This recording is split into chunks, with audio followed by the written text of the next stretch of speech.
ಶುಭೋದಯ, ನಮಸ್ಕಾರ, welcome to Yoyo Kannada. ಬನ್ನೀಗ ನೋಡೋಣ ಚೀನಿಮರಪೇಟೆಯಲ್ಲಿ ಚಿನ್ನದ ಬೆಲೆ. ಕಳೆದ ಕೆಲವು ದಿನಗಳಿಂದ ಬೆಲೆಯಲ್ಲಿ ಇಳಿಕೆ ಆಗ್ತಾ ಇದ್ರು, ಇನ್ನು ಮತ್ತೆ ಚಿನ್ನದ ಬೆಲೆಯಲ್ಲಿ ಏರಿಕೆಯಾಗಿದೆ. ಚಿನ್ನದ ಬೆಲೆ ಆರಂಭದಲ್ಲಿ ಸ್ವಲ್ಪ ಮಟ್ಟಿಗೆ ಕುಸಿದಿದ್ರು. ಅಂತಾರಾಷ್ಟ್ರೀಯ ಮಾರುಕಟ್ಟೆಯ ಪರಿಸ್ಥಿತಿಗಳು, ಡಾಲರ್ ವಿನಿಮಯ ದರ ಮತ್ತು ಬಡ್ಡಿ ದರಗಳ ಪ್ರಭಾವದಿಂದಾಗಿ ದೇಶೀಯ ಮಾರುಕಟ್ಟೆಯಲ್ಲಿ ಏರಿಕೆಗೆ ಸಾಕ್ಷಿಯಾಗಿದೆ. ಬೆಂಗಳೂರಲ್ಲಿ 22 ಕ್ಯಾರೆಟ್ನ ಚಿನ್ನದ ಬೆಲೆ 10 ಗ್ರಾಂಗೆ ₹150 ಹೆಚ್ಚಾಗಿ 71,650 ರೂಪಾಯಿಗಳಷ್ಟು ವಹಿವಾಟು ನಡೆಸಿದೆ. 24 ಕ್ಯಾರೆಟ್ನ ಚಿನ್ನದ ಬೆಲೆ 10 ಗ್ರಾಂಗೆ ₹160 ಹೆಚ್ಚಾಗಿ 78,150 ರೂಪಾಯಿ ಅಷ್ಟಿದೆ. ಬೆಳ್ಳಿ ಬೆಲೆ ಕೆಜಿಗೆ 97,400 ರೂಪಾಯಿ ದಾಖಲಾಗಿದೆ. ಬೆಂಗಳೂರು, ಮೈಸೂರು, ಮಂಗಳೂರು, ಬಳ್ಳಾರಿ ಮತ್ತು ದಾವಣಗೆರೆ ಸೇರಿದಂತೆ ಕರ್ನಾಟಕದ ಪ್ರಮುಖ ನಗರಗಳಲ್ಲಿ ಚಿನ್ನದ ಬೆಲೆಗಳು ಹೆಚ್ಚು ವ್ಯತ್ಯಾಸ ಇಲ್ಲದೆ ಒಂದೇ ರೀತಿ ಇರುತ್ತವೆ. ಇನ್ನು ಇಲ್ಲಿ ಕೊಡಲಾದ ಎಲ್ಲಾ ದರಗಳು ಮಾರುಕಟ್ಟೆಯ ಬೆಲೆಗಳನ್ನ ಪ್ರತಿನಿಧಿಸುತ್ತವೆ ಹಾಗೂ ಜಿಎಸ್ಟಿ, ಟಿಸಿಎಸ್ ಹಾಗೂ ಇನ್ನಿತರ ಇರಬಹುದಾದ ಶುಲ್ಕಗಳನ್ನ ಒಳಗೊಂಡಿಲ್ಲ.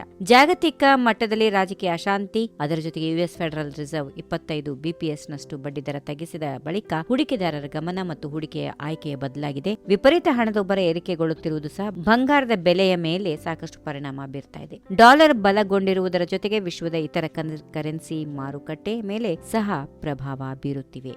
ಈ ವಿಡಿಯೋ ನಿಮಗೆ ಇಷ್ಟವಾದಲ್ಲಿ ಲೈಕ್ ಮಾಡಿ, ಶೇರ್ ಮಾಡಿ, ಸಬ್ಸ್ಕ್ರೈಬ್ ಮಾಡಿ.